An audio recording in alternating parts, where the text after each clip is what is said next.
What's up, everybody? Brady Farkas here. This is the Bleav in Patriots podcast. This is episode 4, but it is the first time that the podcast has been done in this way under these circumstances. And all I can wonder to myself is, did the guys at Barstool, did the guys at The Ringer, did the guys at Pardon My Take, did they feel like this when they were recording their first podcast?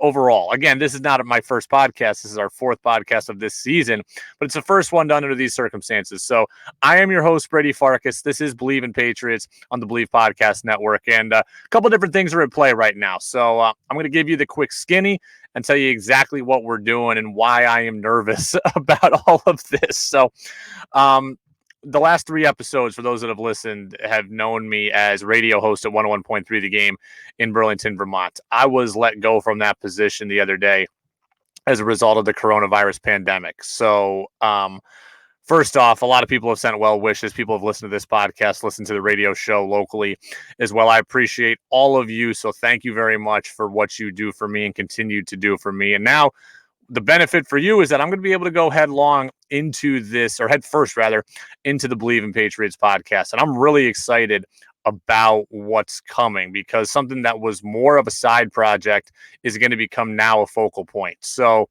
we're going to have great guests. We're going to have big name guests. They're going to start today. Henry McKenna, Patriots Wire, covers the team, has for a number of years. He's going to join us in about 20 minutes or so. Bob Sosi, the voice of the Patriots, he's going to join me for Friday's episode. We're going to have Isaac Bruce, Pro Football Hall of Famer. He's going to come on next week. Miguel, who runs the at Pats Cap Twitter account, who knows everything there is to know about the Patriots money situation. So we have big things in store for the Bleav in Patriots podcast. If you're looking to help me out, if you're looking to help the podcast grow, here is what you can do. You can subscribe, rate, review Apple Podcasts, Spotify, YouTube. We only grow if we get listened to. So share us, share the podcast, find the clips on social media. You can follow me at FA Radio Brady, conveniently at the top of your screen, at Free Agent Radio Brady. First time I've been a free agent in radio in about, I don't know, 6 years now, 7 years now. Crazy. So, Free Agent Radio Brady. So at FA Radio Brady, follow me there, find the clips at Bleav Podcast. You can find stuff there as well, but subscribe, rate, review Apple Podcasts and on Spotify. We're exploring with going live on YouTube.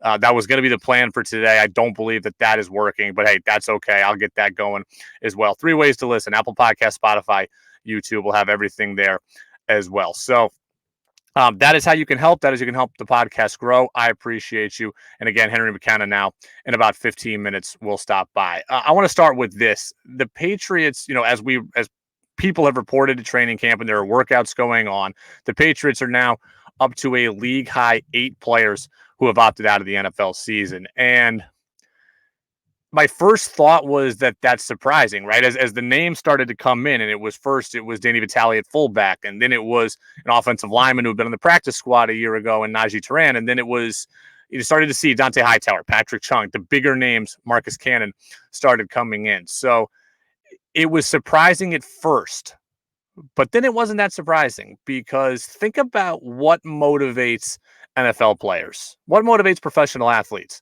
One, they want to win championships. And these are not necessarily in order. They want to win championships, they want to get paid, and they want to have playing time. A lot of these Patriots players that have opted out, not all of them, but a lot, have already achieved those things. So what exactly is there to put at risk or to play for? What exactly why is it worth the risk? Dante Hightower has rings. He has money. He's been in the league for nearly a decade. He doesn't need to play through a pandemic.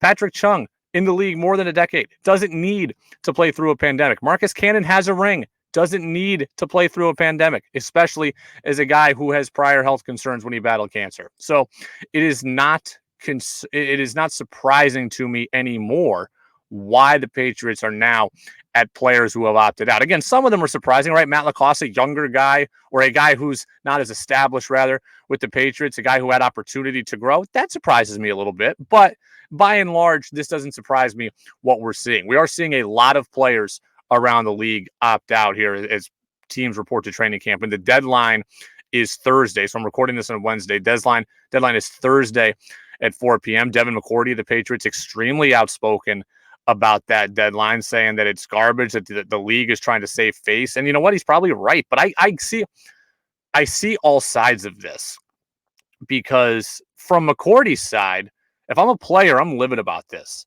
I've made the decision to come to camp. I'm going to get tested. I want to see how things go. And you're not even really giving me the opportunity to see how things go. You see what happens in baseball, right? You guys, Lorenzo Cain of the Brewers just opted out a couple of days ago. Yoenis Cespedes just opted out a couple of days ago for the Mets. So they've been there. They've seen the protocol. It's not to their liking. They don't feel safe. They leave. Football is not giving you that chance here in training camp to do that. So if I'm a player, I just have to go in and blindly trust the system. When there's so much distrust between management, the commissioner's office, and the players as it is, you can understand why that would be such a leap of faith for a player to just say, okay, I haven't really seen how this is going to go, but I'm all in. Conversely, if you are ownership, if you are management, I understand where you're coming from also. This is a tough situation. This is why we keep hearing the saying, in unprecedented times. We've never seen this before. If you are management, you need to know who your roster is. You want to operate under the assumption that you have an idea of who your roster is, of who your starter is going to be. And remember, this isn't baseball. I don't have zillions of minor leaguers to choose from. I don't have a taxi squad. I got my 80 players who I'm bringing to camp, and that's who I've got to work with. And I don't have just endless amounts of guys in reserve. So I've got to know, who am I investing in and who am I playing with? I understand all sides of this. Of course, in this case, I'm going to side with McCourty, but to sit here and say that you don't understand where management or where the league is coming from, that would be misguided as well. As for what all these opt-outs mean for the Patriots, to me, and by the way, before I get to that, it's very freeing to be able to just do this podcast.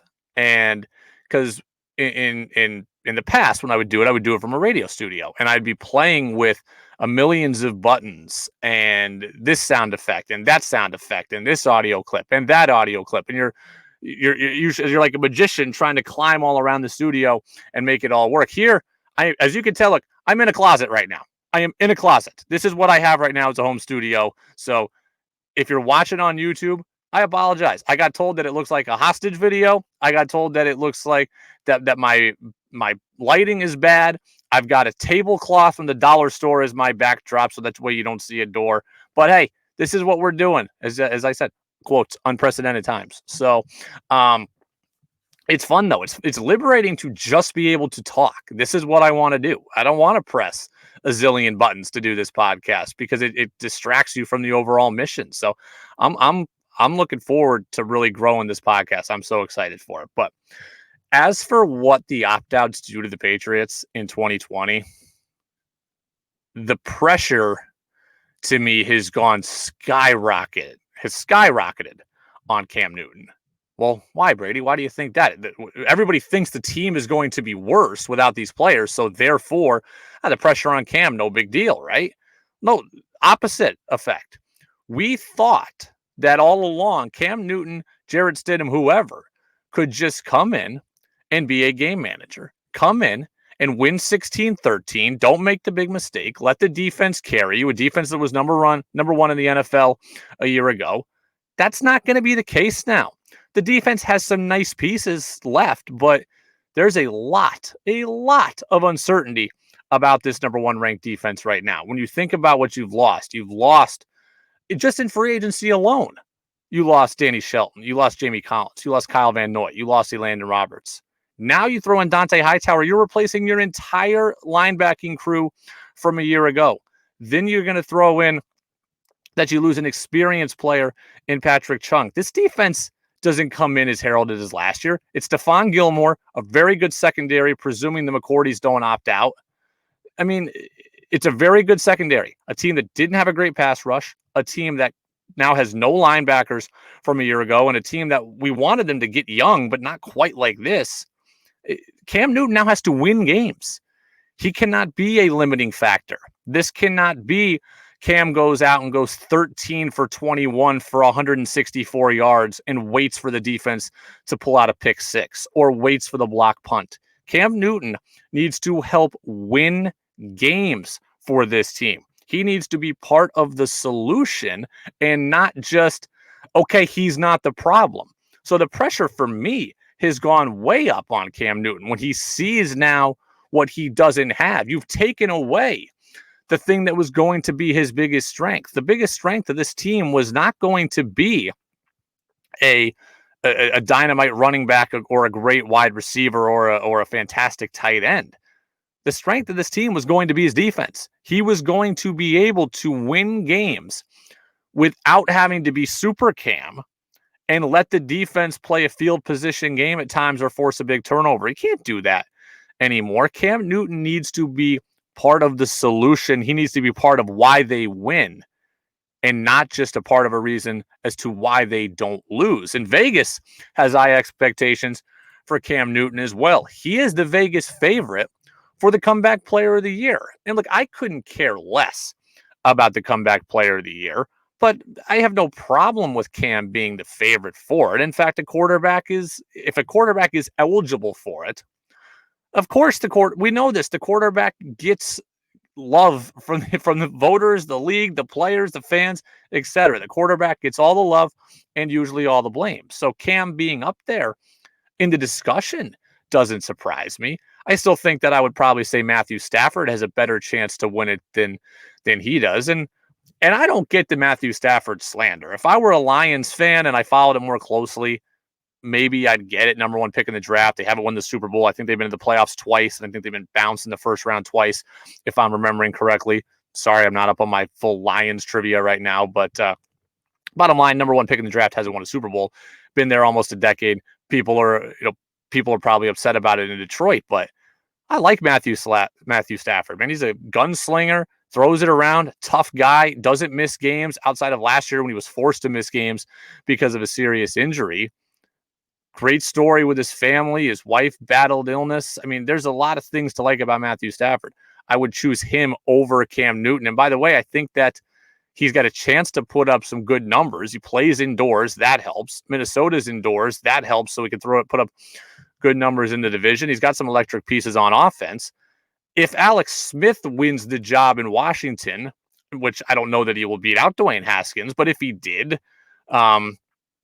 or Kyle Allen, who they got from Carolina, I don't know if he'll beat him out, but if he does, coming from missing a full season and that gruesome injury that he suffered, I mean, that he could walk to the comeback player of the year award. I mean, Alex Smith is the best story in the NFL, bar none, if he just gets back on the field for snaps this year, nevertheless comes out and plays well. So I don't care about the comeback player of the year, but I think Cam now is going to have a better case for it because he's going to have to do a whole lot more than what I thought he was going to have to do. Other people, I was thinking about this, other people who could probably get in the mix for comeback player of the year. Ben Roethlisberger, certainly. Remember, he missed nearly all the year last year. I think he played a game and a half for Pittsburgh, had the elbow injury. He says he feels great and has felt great this offseason. AJ Green didn't play last season. Nobody thinks the Bengals are going to be that good, but Joe Burrow is certainly going to need somebody to throw to, and AJ Green is that guy. And Joe Burrow has said that he's going to count on AJ Green, that he wants AJ Green to be there. So, or through the offseason, we were talking about trading AJ Green maybe to the Patriots. We had said that we wanted, or Joe Burrow had said that he wanted AJ Green there. And I think that's probably a large reason as to why AJ Green is still there in Cincinnati. So, he could win it, but it's always going to go to a quarterback if the quarterbacks are eligible for it. And between Cam, Stafford, Alex Smith, and Ben Roethlisberger, I don't see any way that it goes to, J.J. Watt's up there too, Malcolm Butler, but I don't see it going to a defensive player as well. So I think the pressure is absolutely on Cam. The other thing that I have seen, and this one is just flummoxing to me, And Colin Cowherd, who's my radio idol, has been saying this for 2 weeks, and I've disagreed with him every day for the last 2 weeks. There are people, including Colin, that think that Bill Belichick has orchestrated these opt-outs, that basically he sees the writing on the wall, team isn't as good, so he's now told players to sit out so they can, quote, tank, and then go get a top pick in the draft. Let's examine this for a second. All of these things could potentially work out for Belichick. None of these things work out for the players involved who have opted out. So therefore, this theory, this conspiracy theory, makes absolutely zero sense. So I mean, let's play the scenarios out here. If the team is awful, so these players have opted out, the team's awful, Pats get a high draft pick, and then all these guys come back next year.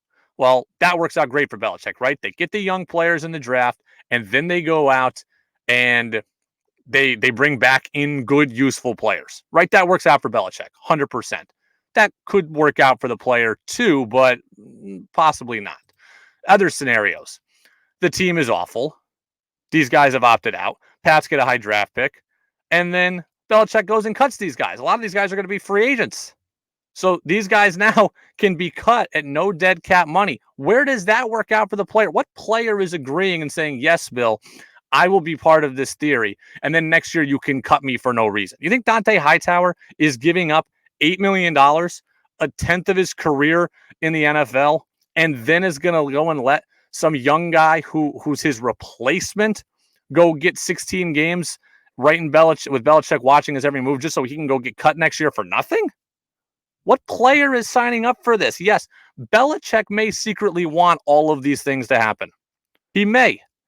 But the player ultimately has a decision to opt out, and no player would just in their right mind agree to this, knowing that they could be cut, be replaced, not make money, and cost themselves part of their career and their livelihood. Patrick Chung, he said it to CBS last week. I'm at the end of my career. He knows he's at the end of his career. He knows that the team drafted Kyle Duggar with their first pick in the second round this year. Kyle Duggar could have been gunning for Patrick Chung's job anyways. So now Belichick's going to let Duggar,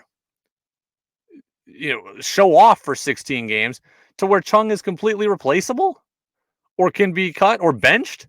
I mean, just the idea that Belichick is such the mad scientist that he could go out and orchestrate this is absurd to me. While certain things can be good for him, they are not good for these players moving forward. I mean, Dante Hightower again, $8 million. He's cost himself $8 million this year. The idea that he just said, sure, Bill, I'll sit out, let the Patriot way go on. It's not going to happen.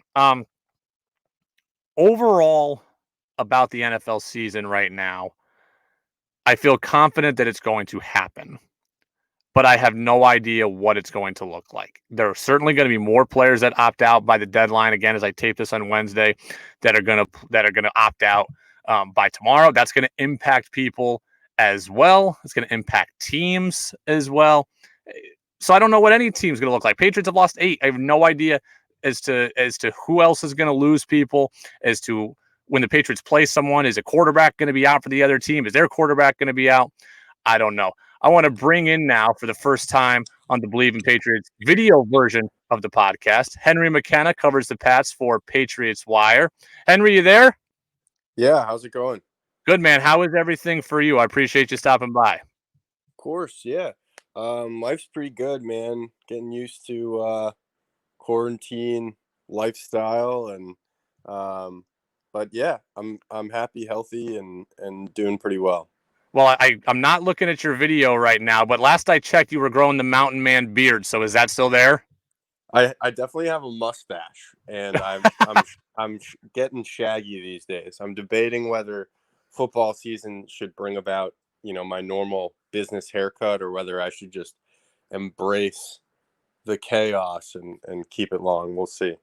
Well, I was just talking about this, and Colin Cowherd is he's my radio idol. I love listening to Colin, but he thinks that Belichick has orchestrated these opt outs with some conspiracy master plan, and I think that's patently absurd.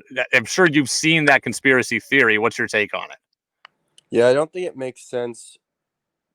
I think Patrick Chung pretty quickly discredited that as being dumb, to use Patrick Chung's word. Um, Chung also kind of bristled at the idea that, well, if Tom Brady were here, maybe some of the Patriots stars would still be playing because they'd be more motivated to get another championship with Brady versus Cam Newton coming in being less likely to win another Super Bowl. But he dismissed that idea. So I think honestly, this is just a very personal decision for players, and to imagine that there's some sort of big conspiracy going on beyond is silly. It's just that these guys are human, and they have pregnant wives, or they have family members around them who are high risk to contract both COVID and severe symptoms. So when you look at them as humans, I think you can kind of understand why. These guys are also millionaires. They've made a lot of money for the most part, and they have the option to defer earnings for a year with pretty much guaranteed um, opportunity to make what they're going to make this year, just next year. And when they have all that money put away already, you know, you I can see why it's a pretty easy decision, honestly, to pass on the season. Um, and I think that we joked on For the Win. Patriots are notorious for adding really smart players.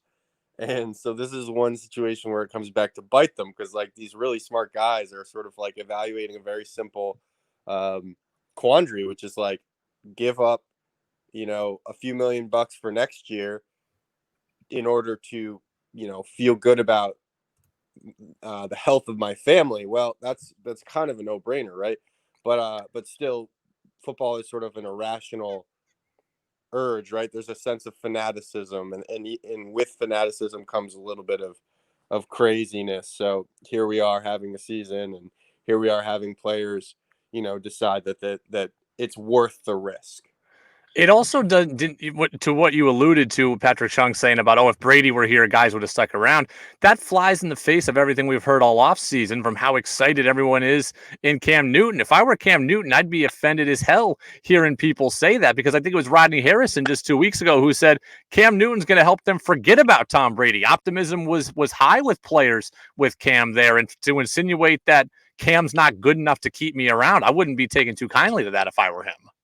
Right.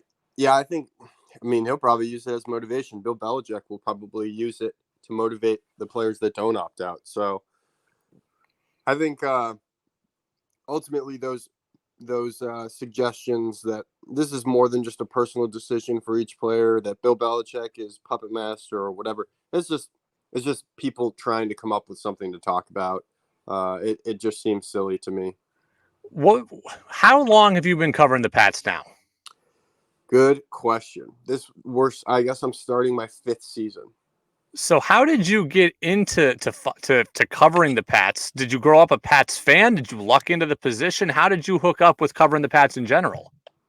So I grew up in Connecticut, um, and went to boarding school in northern Connecticut, um, and actually I was in high school during the 2007 season when, and in northern Connecticut, that's Patriots Boston territory, and in southern Yep. Connecticut, which is where I grew up, that's New York territory. Um, but sports, at least from like a rooting interest TV standpoint, there wasn't much in my house growing up. My parents didn't really care about sports, so I didn't become a sports fan until high school, and that's when I kind of grew up in a Boston-ish area. Yeah. So yeah, I was watching Boston sports growing up, and New York sports, um, and my professional path is a little weird. So I studied creative writing at Colorado College. I went to this little school out in Colorado because I love it out there. And that didn't really set me up very well to be a journalism a journalist. It sounds sort of silly, but journalists are very particular about the way you write, and a lot of sports editors will tell you, at least they told me, that like creative writing is not what they're looking for, obviously because it's like fiction, right? But I think as you get into the profession, you see how different the two forms are, and so I can kind of understand why they didn't like, you know, my background was sort of in creative writing because it teaches you a different way of thinking about writing. But I think that served sort of as a difficulty for me at first in getting into the field. And so I did some internships at newspapers, but couldn't get a job right out of out of college. So at least in sports writing. So then I went into sports television, actually, and was a freelancer in TV production, doing like Wow. graphics, associate producer, all sorts of different like gigs. I even controlled the score bug for college basketball games, like in the corner of your of your screen. So I did Yeah, all sorts of. this is my first dalliance with graphics here. This is the best I got right now, but I'm actually pretty happy with what I've learned in 2 days of being unemployed. Yeah. Yes. Yeah. So there are all sorts of fun programs that like big net. I was working at NBC Sports.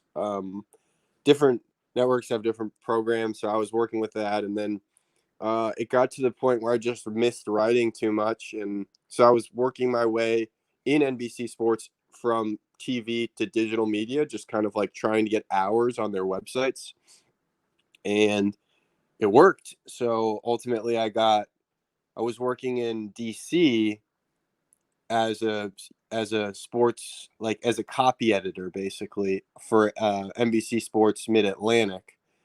Wow. And then, my fiance, who she's my fiance that now, then many years ago was not. She moved up to New Hampshire, which is pretty low cost of living town that we picked for her first job out of college because she was a year below me.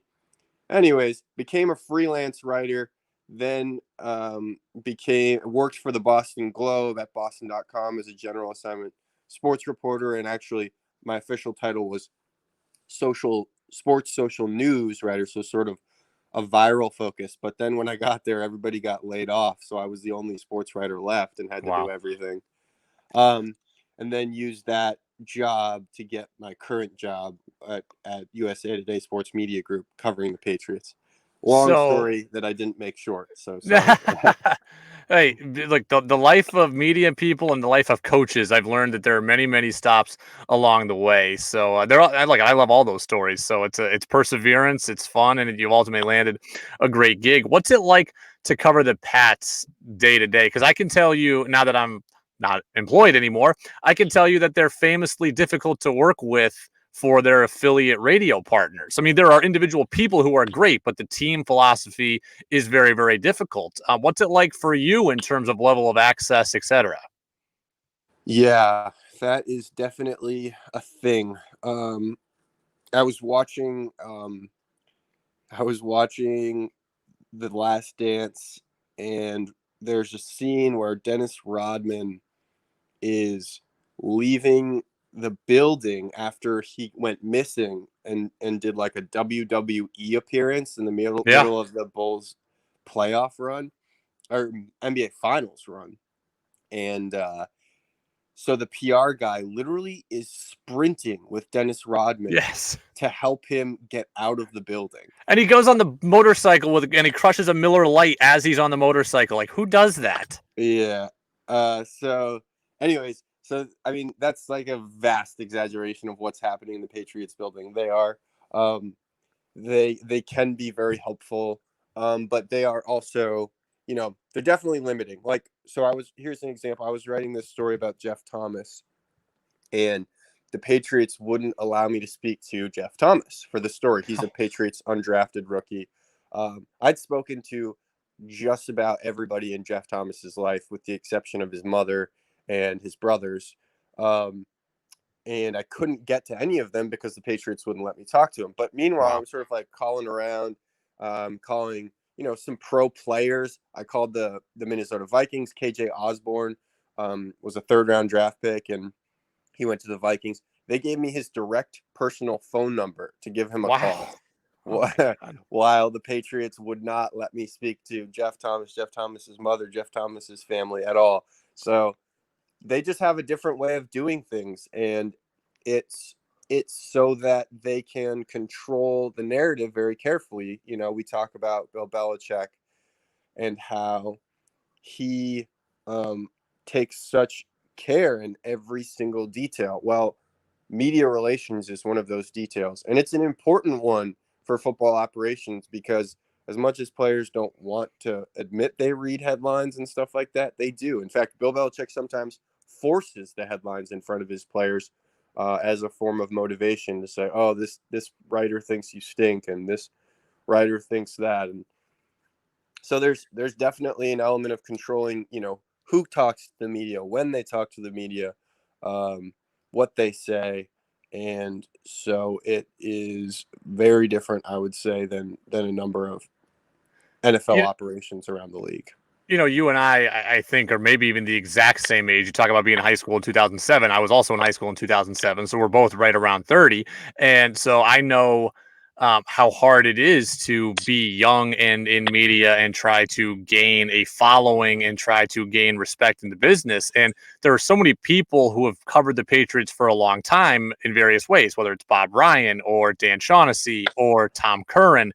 How hard is it for you as a young guy to gain a foothold in a team when there's so many people who have been around the organization for a long time? It's really hard, I would say. I've started to earn my keep a little bit within the reporters who are there. Um, I think I would like to hope that they respect me as a reporter. It definitely took some time. And I would say that in turn, the Patriots PR staff has been kinder to me in recent years and more helpful to me in recent years. Except for Jeff Um, Thomas. well, yeah, I mean, that's something that's consistent throughout. Okay, okay. They don't give Patriots rookies to anyone until training camp, and because this is such a unique training camp, we still haven't heard from us, the Patriots rookies, since draft day. Since they were the ones that were Wow. drafted, we heard from them once for about 7 minutes right after they got drafted. So anyways, yeah, definitely a challenge when there are so many talented reporters. And a lot of them have their own niche.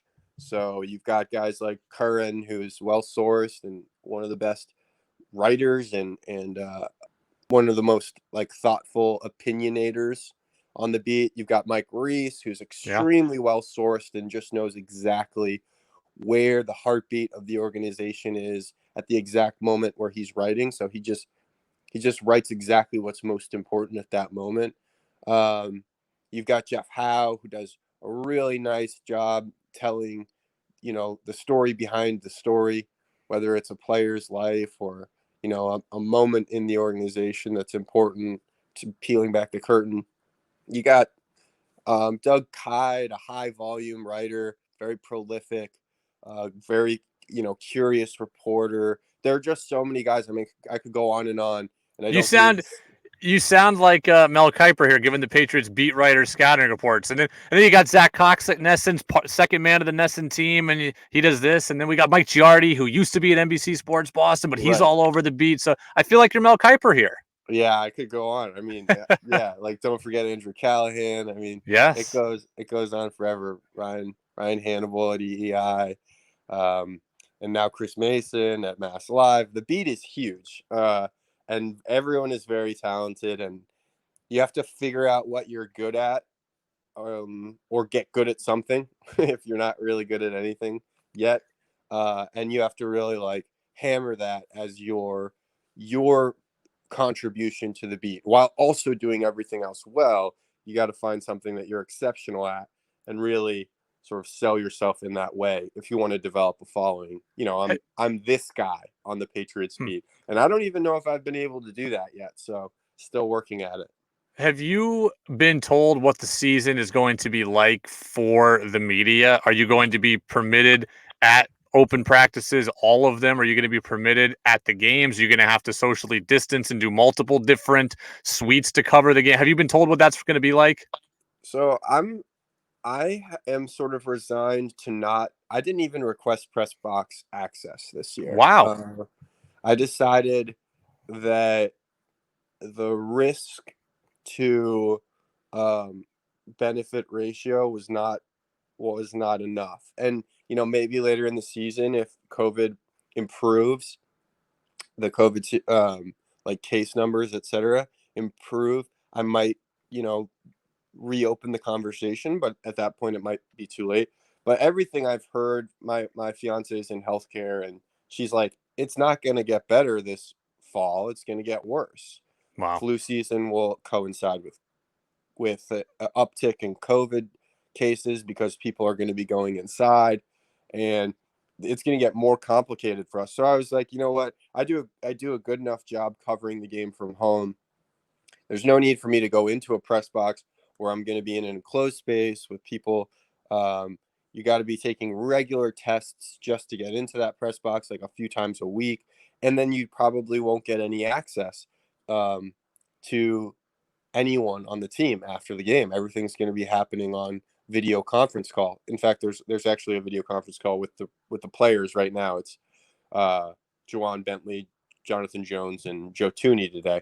So that's kind of how it's going to operate. I think a lot of the beat reporting that we would typically do in locker rooms and press conferences at practices, that's not going to happen this year. It's all digital, with the exception of about 5 reporters who will be going to practice, doing pool reporting. And it's just going to be just like everything else in COVID and during this pandemic. It's going to be different, and people are going to have to adapt, and hopefully the Patriots will adapt with us and help us maximize our coverage. I'm not so sure that will happen though. So I'll get you out of here on a couple of fun things. So since you're going to be home, and it sounds like you've been home, kind of self-quarantining to keep everybody safe, what should I be binge watching now that I'm going to be home a lot more? Oh man, I got so many shows for you. I've been watching 90 Day Fiance now. That's my new thing. Okay. What kind of shows do you like? What's your favorite genre? I would say action, detective, like I used to watch Burn Notice back in the day, Chicago PD. If it's got a detective kind of crime element to it, I like it. But I'm not into gore, so I don't need anything where people's heads are getting bashed in. Okay. So my recommendations might be tricky because that's one genre I don't do very often. But Okay. here are some of my favorites. So Umbrella Academy just came out with the second season. That's about it's sort of like my friend actually described it as like hipster X-Men. It's kind of like a fun, edgier version of like if young superheroes got adopted by sort of like a weird parent and helped them, be a group. But obviously there's a lot of dysfunction in the family because if like actual superheroes got adopted, it would not go smoothly like X-Men. And what else? I really love this show called Catherine the Great on Hulu. It's about Catherine the Great. She is a Russian empress, and it's hilarious. It is so funny. It's a period piece, but I mean, I got past that in like 2 seconds. Was watching it with my fiance. You It sound cracks me like, up. in addition to Mel Kiper, it sounds like you've got some. I can see the creative writing coming out in you just based on the shows you're giving, but I also can see like movie critic, film reviewer somewhere in your future if you decide to ever stop covering football. I actually do film reviews and TV reviews sometimes Okay.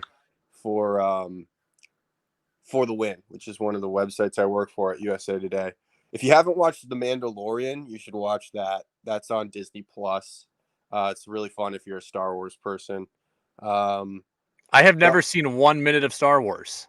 Oh, well, maybe you should try watching the movies from 1 to 9, or even just I think it's become a thing in society, and I didn't mean for it to be me, but I think there's become a group of people who have pride in saying I've never watched Star Wars. I've just never watched it because fantasy extraterrestrial was never my thing. But I think there's a segment of the population that's now I'm never going to watch it just to spite all of you that do. Okay. Well, that's fair, I guess. I mean, I don't agree with that, but I can understand that that's your position. If you did relent on that position, you should probably just watch 4, 5, 6. Okay. And then at least you've covered the sort of cult phenomena, and that's sort of like the purist section of movies, because 1, 2, 3 people hate, and now that 7, 8, 9 are finished, those are the most recent ones, people kind of hate them too. So just the OG 4, 5, 6 made by George Lucas that inspired it all. Those are probably where you could start and end.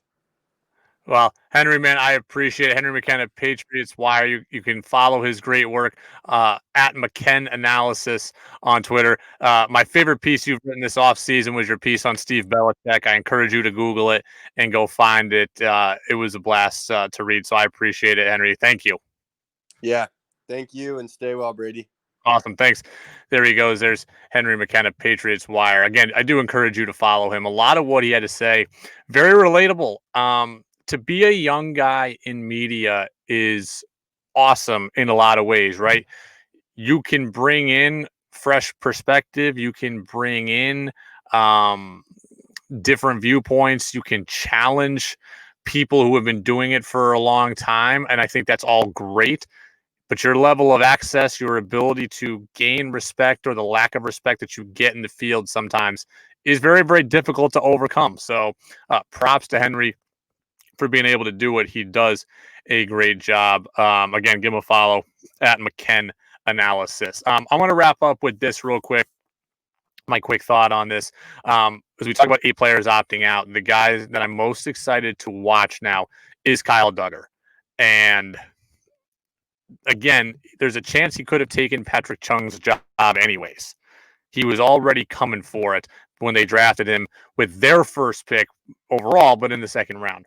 Fast, physical, Swiss Army knife, can play safety, can play all over the secondary, maybe even get up into the linebacker hybrid position, can just do a lot of things. And I'm looking forward to seeing how the Patriots employ him, deploy him, and it's going to be fun. Season's going to be so different. I feel good about it happening. I don't know what's going to happen to other teams before the deadline comes. I don't know what's going to happen on a week-to-week basis. There's going to be a day, trust me, where the Patriots are the beneficiary of someone's COVID handling or someone's COVID testing, and somebody big gets taken off the field for a Patriots opponent and it helps them. It can just as easily go the other way, though. So to sit here and make predictions on records, etc., is foolhardy at best, but we're going to have a season one way or the other. So remember, subscribe, rate, review. Apple Podcasts and on Spotify. Watch on YouTube. All the views, all the listens, all the downloads help. Tell your friends. This is going to be, my goal is to make this the biggest place for Patriots news with big names. So Bob Socci, Patriots broadcaster on the radio side, he's going to stop in on Friday. Pro Football Hall of Famer Isaac Bruce, he's up next week, and that is just the beginning. Thanks a lot, everybody, and I'll see you soon.